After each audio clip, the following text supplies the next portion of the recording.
Kakagising ko lang and instead na, alam mo yun, mag-thank you kay God, dito sa bed, nagrereklamo agad ako kasi grabe yung pawis ko, naliligo ako sa pawis, sobrang init. Kasi nga walang kesam itong bahay. So, gumawa ako ng video para gamiting example, 'di ba? Akong mananampalataya is talagang may instance na talagang nagrereklamo pa rin ako sa buhay. Na para bang nakakalimutan natin yung pagrereklamo sa bawat araw. Akala natin maraming dahilan. Totoo, maraming dahilan para magreklamo tayo sa buhay, lalo na yung makagaya nating mga mahihirap, yung mga hindi nakatira sa aircon, yung alam mo yun, yung mga normal lang na buhay. Sa dinami-dami ng pwede nating ipagreklamo sa buhay, nakakalimutan natin na sa bawat araw na tayo ay humihinga, na tayo ay buhay pa, dahil sa biyaya ng Diyos, dapat tayong magpasalamat. Sa mga hindi pa nakakakilala sa Diyos, sa mga hindi pa nagkakaroon ng totoong pananampalataya sa Diyos, yung everyday na tayo humihinga pa, yun yung pagkakataon na binibigay ng Diyos para bumalik tayo sa Kanya.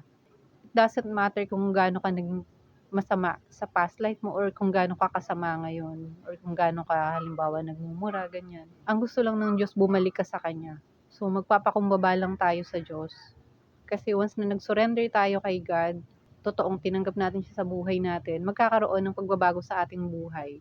For example, dati kang palamura, once nakilala mo ang Diyos, hindi ka na magmumura kasi sabi nga sa banal na aklat, kung ano yung laman ng ating puso, yun ang mamumutawi sa ating bibig. So, kung tayo ay palamura, ibig sabihin, punong-puno ng galit yung heart natin. Talagang only Jesus can save us. Only Jesus can change us. Para naman sa mga mananampalataya na, yung mga may totoong pananampalataya na, halimbawa kagaya ko, yung mga kapatid natin, brothers and sisters in Christ, huwag nating makakalimutan na kaya tayo ay nabubuhay pa upang patatagin lalo ang ating pananampalataya at pagtitiwala sa pangako ng Diyos sa kanyang muling pagbabalik para makapiling na natin siya para matapos na ang kasamaan sa mundong ito. We aim. Yung assignment talaga is spread yung gospel, ipakilala ang Panginoong Jesus kasi si Jesus Christ lang ang daan, ang katotohanan at ang buhay. Hindi tayo makakarating sa langit kung wala ang Panginoong Jesus. Once we accept Jesus Christ in our life, mapapatawad ang ating mga kasalanan and magkakaroon tayo ng buhay na walang hanggan. Sabi nga po, today is the day of salvation. Sabi sa 2 Corinthians chapter 6 verse 2, because tomorrow is not promised.